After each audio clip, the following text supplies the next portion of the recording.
Quero te aproveitar aqui, muito interessante dessa semana. No início da semana, a Europa viveu um apagão. Diversas cidades de Portugal e da Espanha sofreram com caos. Trens, semáforos e aeroportos foram afetados.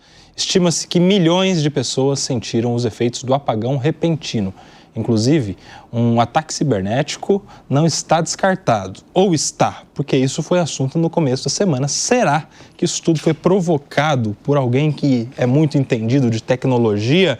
Qual é a possibilidade disso, Luiz Augusto Durso? Você sabe que até diante do desenrolar das notícias pela semana é difícil a gente cravar, porque inclusive um país ou alguns países assumirem que viveram o que viveram em razão de um ataque demonstra uma vulnerabilidade assustadora. Mostra uma fraqueza. Uma grande fraqueza. E é uma fraqueza de um calcanhar de Aquiles que todos os países hoje contam.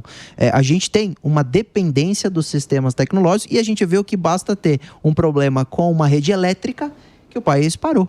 Então, essa dependência da luz corrobora exatamente o último tema que a gente estava falando, que o Brasil, se for um país que produz energia elétrica por causa das nossas fontes limpas, nós seremos um país de ponta nos próximos tempos. Então, essa questão mostra mais uma vez isso, que a dependência hoje existe do ponto de vista do meio ambiente, mas também da tecnologia em si. Sem energia elétrica, nada funcionou, foi um caos, e aí começaram, claro, as teorias, né? Que poderia, inclusive, ter sido uma questão climática, por causa que o calor foi tão intenso que a vibração da rede elétrica teria causado essa suspensão temporária do fornecimento de energia. É algo muito difícil de acontecer, mas também está sendo apurado para a gente chegar à conclusão e tentar se prevenir para o futuro, que é difícil, porque quem vai querer embarcar num avião, fazer um check-in manual?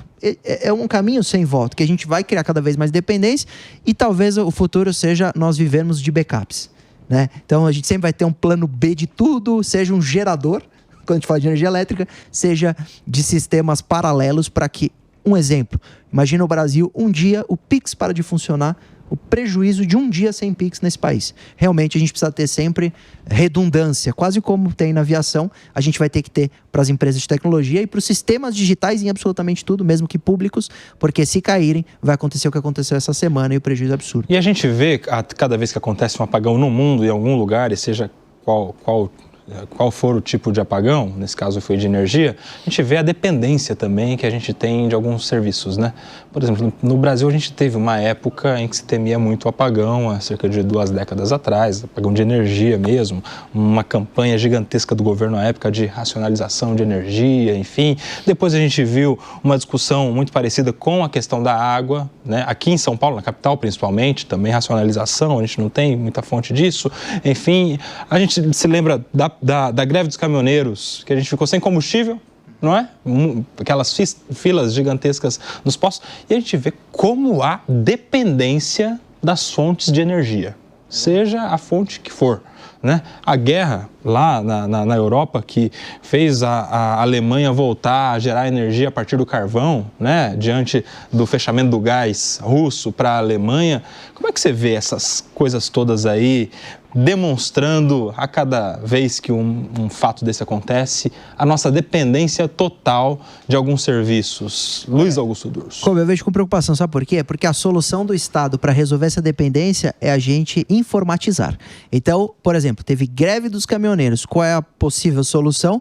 Vamos transformar os caminhões em autônomos. Não precisa mais do motorista. Não vai ter mais greve. Você não tem mais greve, você resolveu o problema. Mas você sabe que aqui em São Paulo, com o metrô, tá dando meio que certo. Linha amarela não tem greve. Isso. Não é?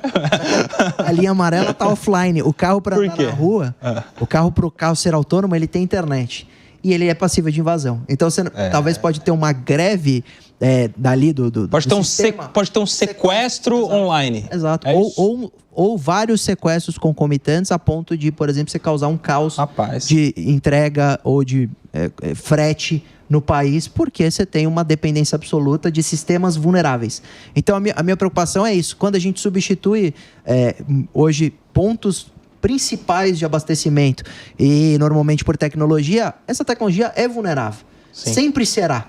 né? Sim. Hoje a gente tem as infraestruturas baseadas em sistemas digitais que são vulneráveis. E aí a guerra cibernética vem nesse sentido. Hoje, inclusive, né, essa semana não descartou-se a possibilidade de ter sido um ataque cibernético porque, por exemplo, Portugal e Espanha acenam para um apoio da Ucrânia pela OTAN e poderia haver, então, algum tipo de ataque cibernético por causa da situação da guerra da Ucrânia e da Rússia. Então, a gente vai sempre viver tentando procurar soluções que, à primeira vista, parecem mais eficientes, mas, no fundo, vão gerar mais um problema de dependência energética, como a gente falou. E você sabe que, nesse caso, não seria inédito envolvendo Rússia, porque a Rússia, nos ataques à Ucrânia, frequentemente ataca as usinas de fonte de energia para todo o território, né? Ou seja, eles têm já isso como método nesse conflito, inclusive. A guerra começou um mês, a guerra da Rússia começou um mês antes, de maneira virtual, atacando os sistemas da Ucrânia, principalmente aqueles sistemas de informação, imprensa e outros de abastecimentos. Fala aí, Priscila Silveira, sua pergunta para o Luiz Augusto Durso. Boa tarde, Durso. Uma satisfação falar com você aqui. Vendo aí uma perspectiva futura, como que a gente poderia equilibrar, né, aí esse risco de apagão, equilibrar essa inovação tecnológica, né, com a evolução social? A gente tem algum mecanismo para evitar, né, não só isso, mas fake news, essas problemáticas todas que envolvem, como você bem colocou aqui, né, é o novo mundo, tudo hoje a gente vai vindo para a área digital. Como que a gente poderia, como uma segurança, se é que ela existe, evitar, né? Não estou falando só do apagão, mas essas situações que acontecem desdobradas dessas novas tecnologias. Olha, acho que é a pergunta mais difícil da noite, porque é muito complexo nós pensarmos em camada de segurança, mas eu acredito que talvez a resposta comece na questão de olharmos diferente para o investimento em cibersegurança. Toda vez que nós temos um apagão, um problema de software, um problema digital, e hoje as infraestruturas públicas estão sediadas em sistemas digitais, a gente fala, mas será que a gente está investindo adequadamente em cibersegurança? Será que esses sistemas são seguros para falhas, mas também para invasões? E a resposta normalmente é não. A resposta normalmente é que é difícil a gente pensar em convencer a população que aquele gasto público em cibersegurança é um investimento. Imagina, Koba, você virar para a população e falar que você gastou R$2 milhões para comprar um software ou em sua atualização. Isso não convence, né? Isso, por enquanto, pega. Claro que não convence. Eu vou ter R$2 milhões para comprar. Não, mas... Você convence. Se você falar, eu acredito. Mas a primeira resposta da população é por que não colocou em hospital? É verdade. Então, a primeira resposta sempre vai ser vamos investir em outros lugares, mas o hospital vai precisar desse software no futuro. Realmente. Então, a gente precisa pensar que a tecnologia está baseando toda essa evolução e que, claro, Priscila, a gente pode pensar em legislação, a gente se preparar para esse momento, mas eu diria que o passo principal tecnológico é a gente começar a ter segurança cibernética mínima para falar, agora a gente pode colocar as coisas da vida em sistemas digitais e a gente pode ter uma sociedade mais moderna. Para quem não sabe, conhece o Felipe Monteiro só aqui da Jovem Pan, só aqui do Tá na Roda, do Morning Show, do 3 em 1, do Linha de Frente. Vocês não sabem que o Felipe Monteiro é um dos maiores advogados do Brasil de infraestrutura, de direito público, ele faz vários projetos de parceria público-privada, sabe tudo de infraestrutura, o Felipe Monteiro. Então, se você vê ele só na televisão e nos cortes das redes sociais, inclusive o nosso viralizou nessa última semana aí, né, Pepe? Você não sabe que esse cara é um advogado dos brabo em matéria de infraestrutura. Eu quero saber, Pepe, tem risco de um apagão como esse aqui no Brasil? É o que eu quero saber, Felipe Monteiro. Não, claro que tem. Tem muito, diria para você que tem muito, né? Infelizmente, a gente não trata nossa segurança nacional, né? Nossas Forças Armadas com a seriedade que tem que ser tratada, não é? Eu gosto de brincar o seguinte, né? Se o Brasil, por exemplo, fosse fazer guerra a qualquer país do mundo, né? E os Estados Unidos desligassem o GPS para o Brasil ia ter que navegar por meio de astrolábio, ou seja, o Brasil não tem nem tecnologia suficiente para poder entrar, né, e poder se desenvolver, e não tem nem uma segurança cibernética, né? Eu lembro quando estava no governo federal, há uns anos atrás, né, que a gente discutiu a Estratégia Nacional de Defesa, um dos pontos que a gente colocou como alarmante, né, é a falta no Brasil de se proteger contra ataque cibernético. Como bem disse o Durso aqui, né, uma das formas de você prejudicar uma sociedade é exatamente atacar ciberneticamente a nação, né? Desligar a luz, parar de fazer com que a sociedade não tenha mais internet. Imagina o caos que isso ia gerar, né? E mais do que isso, né? Como bem disse você na pergunta para o Durso, né? Só para te parafrasear, né? A gente está tão acostumado e tão dependente da tecnologia que a gente não consegue lidar com o mundo sem tecnologia. Eu fico imaginando, por exemplo, a Europa, caso precise ficar semanas, né, sem energia elétrica, como é que iam sobreviver? Né? Provavelmente metade da população não sabe nem fazer uma fogueira. Né? Então, ou seja, realmente uma questão problemática mesmo. Muito bem. Quer fazer uma pergunta para o Durso ou Pepe? Tem pergunta? Não, pode fazer. Não, eu te Deixa dou... só, o que ele falou é muito interessante. O exemplo do GPS é um exemplo muito simples e profundo. Sim. A gente empresta a tecnologia de empresas norte-americanas que colocaram satélites em órbita. Se você for para a China, eles têm o próprio GPS, o próprio sistema de geolocalização, para não depender de outros países, porque amanhã eles desligam. E para não compartilhar dados também. E também é com uma segurança, exatamente, uma segurança de transferência de dados. Então, a gente tem, talvez respondendo a Priscila, Sim. você tem que ter essa descentralização, cada vez mais dividir essa tecnologia. E aí, nessa linha que falou o Pepe, ô Durso, a gente vê aqui no Brasil, vez ou outra, algum órgão público sendo justamente aquele o que mais vulnerável, mais fácil de ser invadido. Não sei se porque são os órgãos públicos mais visados ou porque é mais frágil mesmo, não há tanta preocupação.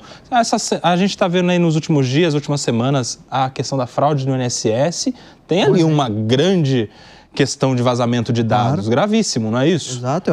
E com dinheiro que mexe, no final das contas, com dinheiro público que seria para pessoas necessitadas, enfim, que chega na casa dos bilhões. Por quê? Essa facilidade nos órgãos públicos. Aquele mandado no sistema do CNJ, mandado de prisão que o hacker, inclusive hacker da Lava Jato, incluiu, ou seja, demonstrando uma fragilidade do sistema, vez ou outra algum órgão do governo vazando dados, e aí? Falta de investimento e cultura. E de punição também, né? E de punição. Por exemplo, no caso do INSS, qualquer compliance, auditoria de sistemas eletrônicos poderia pegar uma fraude tão grande, mas teve que ter um jornalismo investigativo envolvendo vítimas para descobrir que ali havia uma fraude tão grande. É absurdo, né? Porque qualquer sistema de tecnologia também poderia ter bloqueado esse tipo de transferência ilícita.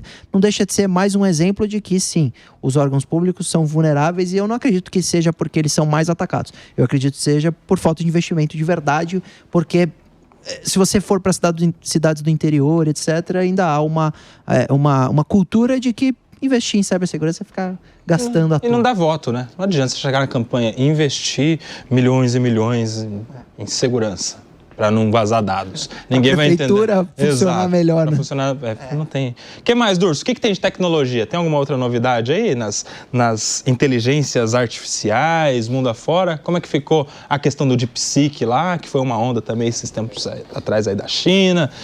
Isso envolve a briga dos países também, né? Olha, Kobe, eu acho que para a gente finalizar esse papo em grande estilo, a gente precisa pensar que o mundo está virando, sim, todas as direções para a inteligência artificial, né, para mecanismos baseados na IA, e a IA vai pautar o debate de direito digital e tecnologia daqui para frente, porque a IA que vai pilotar, como a gente falou, os carros, a IA que vai responder as perguntas, as gerações mais novas estão perguntando as coisas para o ChatGPT e não mais buscando.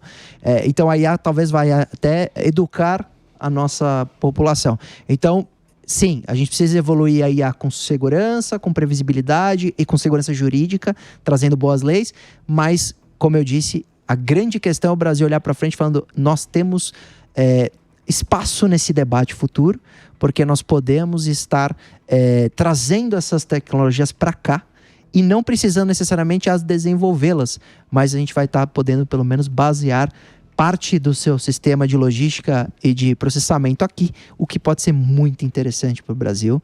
E isso é muito... É um ponto de vista muito bacana de ver o avanço da IA, porque talvez vai mudar a vida do brasileiro. Tem um lado bom, né? Tem um grande lado bom. Bem utilizado, né? Tá aí. Luiz Augusto Durso, meu amigo, muito obrigado pela sua participação. Obrigado. Sempre um prazer te receber aqui no Tá Na Rota. Você sabe que aqui você está em casa e espero você mais vezes aí com mais novidades de tecnologia do mundo do direito. Eu venho de uniforme, mas eu tô em casa. Isso aí. E no domingo, hein? Olha que exemplo de advogado. Luiz Augusto Durso, meus amigos. Obrigado. E vamos esperar boas notícias dessa visita. Desse encontro. Do Haddad. Tomara.